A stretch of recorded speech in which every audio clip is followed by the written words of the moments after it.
Time for our weekly conversation with pride of the Jaguars running back Fred Taylor. And all right, Fred, here we go. Week 11, Jaguars headed to Detroit, but let's briefly look back to last week. The defense held the Vikings to 4 field goals. They were on the field forever. They had 3 takeaways. There were some good things on defense, but the offense was just awful. Just absolutely awful. Fifth worst day in the history of the franchise.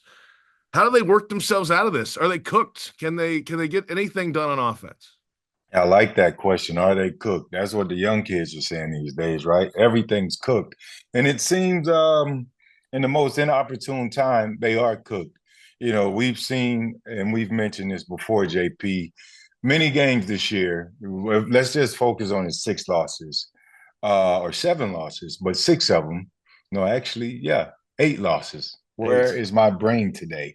But I'm focusing on the 6 losses by just a little over 4 points, 25-point total in those 6 losses. If we can just look at the errors that they made in those moments, um, it's a sign of a team that's been slowly boiling. I think they're now officially cooked because they just can't seem to function. Like there's a hump that they can't get over. There are so many opportunities out there that they just seem to not be able to grasp, and it continues to slip through the cracks. And at this point in the season, you are who you are. There's no one out there to save you. We have backup linemen in. There are no other prospects out there. We have injuries that have mounted. The starting quarterback, he's suffering the shoulder, missed last week's game. So there's so much out there. But the one thing that I do want to give them credit for, on top of being cooked, they still believe. They're competitive, man. You got to give them credit for that. These aren't just, you're not the brown paper bag type team, the old Saints, where your fans are coming to the stadium, bags over their head, expecting a blowout. You're gonna go, you're gonna say, all right, I still believe in my team, and hopefully they can get it done today. And they keep people coming back somehow. Um, but those are the real fans, right? So um, I'm encouraged to see that they're competitive, and maybe we've gotten our expectations high based on a year ago and a year before that. When they made that playoff run 2 years ago, then last year we said, well, Trevor's injury and some other things kind of, got in their way, and they had that bad part of the second half. It's the same team. They hadn't improved from a year ago, quite honestly. Fred Taylor with us. This is really where the fall line of the season is, because if they lose this week in Detroit, they are guaranteed a losing record, no matter if they win out after the bye week. And then the bye week's coming up. So there's a lot of, long-term questions to be answered. We'll see what happens. I mean, this is a very important game, certainly for a lot of reasons. And they just need to find a win somehow. It is tough though against this Detroit team. Yeah. Pound for pound, they're right there as the best team in the NFL. They've got a lot of things going, and let's start on offense, Fred. It's um it's a resurgent Jared Goff. They've got a running attack with 2 running backs. They've got wide receivers that can burn the field. They've got a tight end who can play. They got an offensive Yeah. line. I mean, this is like the complete offense, it feels like.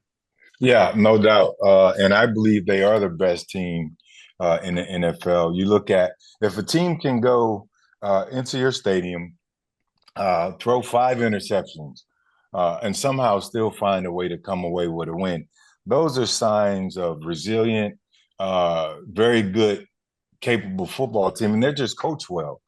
Top down, they're coached very well. They got all of the weapons at every position, offensively, defense. They take chances.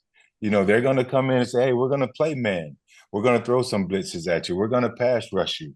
What's slowing them down a bit is the injury to Aiden Hutchinson. I mean, he's just phenomenal in every sort of the way, in the run, in the pass. But he's not here, and that helps the Jaguars a bit. But focusing on the guys that are out there, they still have a unit on both sides that are very much capable. You got our old buddy over there, Mark Brunell, who those guys we visited. two camps ago, last year's training camp, Mhm. just to be able to see their operation, talk to Coach Campbell, talk to the staff. They got a staff full of former players, so they know the game. I mean, every position group has a former player coaching them. So they kind of know what it takes to have that heart, to have that leadership, which is what's lacking in a lot of locker rooms around the NFL because all of the players are competitive. But how do you get them to study more? How do you get them in the building? How do you get them to focus on what really matters? And those are usually that's the small margin of error that you have to try to avoid.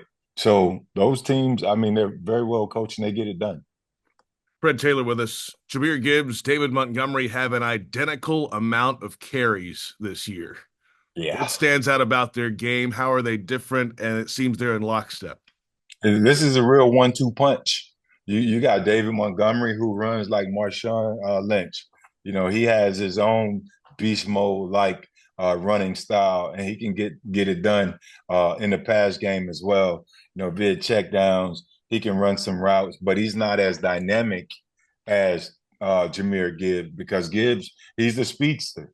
You know, he's more of the I'm just gonna he's like a Usain Bolt in football. I mean, he is lightning fast, lightning quick. He has the moves, jump cut ability. He catches the ball. He can run routes, run real wheel routes. So you're gonna see different matchups. If you think last week, um, the Vikings schemed up their tight ends versus Foye Oluokun, I expect the Vikings to create some sort of matchups in their running backs versus linebacker who has decent speed but not great speed. So I expect to see some matchups in the pass game for Gibbs, but on the ground, they're both just amazing backs. I'm a fan of both of them. I like Montgomery when he was in Chicago, even some years ago. I like Gibbs coming out of college. You know, it was between him and Bijan, and I like Gibbs when he was coming out of Bama. So, but I love Bijan too. I can love both of them. I think it's okay. But hopefully for this particular game, the Jaguars, they've done a really good job versus running backs, allowing guys under 100 yards for the most part. I think Saquon, if I'm charting it right, maybe the only 100-yard rusher Seems against. right. Yeah, Seems right. as a single back, Yeah. the only 100-yard rusher against. There have been other teams that have gone over 100, but from a single back standpoint, I believe Saquon. But the defense has done pretty decent versus the run. Hopefully, they can do that, which will help contribute to a win possibility. Fred Taylor with us. Jaguars secondary last week, three takeaways. They really shut down Justin Jefferson in that game. They made that a priority. No big plays, and they Yeah. were on the field forever. But this week they've got the challenge again on the outside with Jamison Williams, who can burn it, and Amon-Ra St. Brown, who boy, look out. This duo is tough to tangle with. And what'd you make of the secondary last week? It's a group that's really struggled a lot this year. Yeah, I thought collectively as a unit, when you go back and look at the Buffalo game, look at a few other games, namely the Buffalo game when they tried to play more zone and they got picked apart. You look at how well they played last week in their zone scheme. They didn't allow the big play. They sacrificed big plays to the tight ends, but that's I think they had a 28-yarder by Hawkinson and another 26-yarder by Oliver.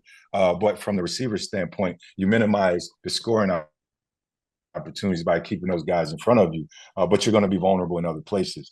So I like to see what the strategy is this week versus a very great passing team in Detroit. Tyson Campbell has to come and play. Monteric, he has to make plays like he made in the end zone there. Bend don't break. I don't mind that style. If you can slow down this team and keep them to 3 points here, there, get a few turnovers, you should get excited after seeing the 5 turnovers golf throw last week versus the Texans. So, but pass rush is going to be key again, and it's not going to be easy because the Lions have a really solid offensive line. All right, Fred, final thought with you here. Jaguars offense. I mean, you mentioned Trevor Lawrence's left shoulder issue. No word. Who knows what's going to happen this week? If Mac Jones is out there again, how does he take a step forward? And then big picture for Trevor, do you try to fight back and get on the field this season, or at some point do you shut it down? I mean, these are big questions moving ahead, not just for this season, but for the next off season to come. I think from a competitive standpoint, what we saw from Trevor a year ago with all of the injuries, we know he's a guy who wants to be out there. We know he wants to lead the team and be that example of not quitting. So, and he's always been that way. So, from that standpoint, I would expect Trevor to consider playing the rest of the season as much as he can.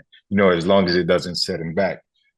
I think from a business standpoint, you look at the record, you look at where they are in the potential draft standings right now, which they're in the lead to get the number one pick as of today. The front office have to make a decision. I know no one believes in tanking the season, but from a money standpoint, they just invested $250 million in this quarterback. You don't want to go out there and get him injured. Worse, I don't know the severity of the injury now as we speak, but there's a lot of questions that or a lot of conversations that we're not privy to that are probably going on. So who knows from that standpoint? But I know Trevor, he's gutsy, he's competitive, he's a true champion at heart from his days at Clemson and all that stuff. So I'm sure he wants to play. It'd be hard to keep him out. Mac Jones, he just got to keep getting reps. Last week wasn't pretty at all. He had some moments, but he had a lot of really bad moments in more of the pressured situations late in the game. And to hit Mac's credit, the protection wasn't great at several moments throughout the course of the game. Doug talked about the amount of second and longs they had to endure that ended up being third and very long. So repetitions give you the confidence to go out there and play lights out. Mac first game in quite some time. I just think he was a bit rusty, and then the pass protection didn't help that. Perhaps breakdowns all over the field, and then that very errant interceptions or the interceptions late in the game didn't help either. So just got to keep practicing and see how it works out. Hostile environment this week, Ford Field against one of the top teams in the NFL, the Detroit Lions. We'll talk to you after, Fred. Thanks as always. You know where I'll be at. Ready right here, ready to go. With a win. I'm calling it. I haven't called it in a while, JP. You're feeling with a win. You're with a win. Yes. Yes. They're going to find a way. Duval in Detroit. We'll be screaming Duval all the way back.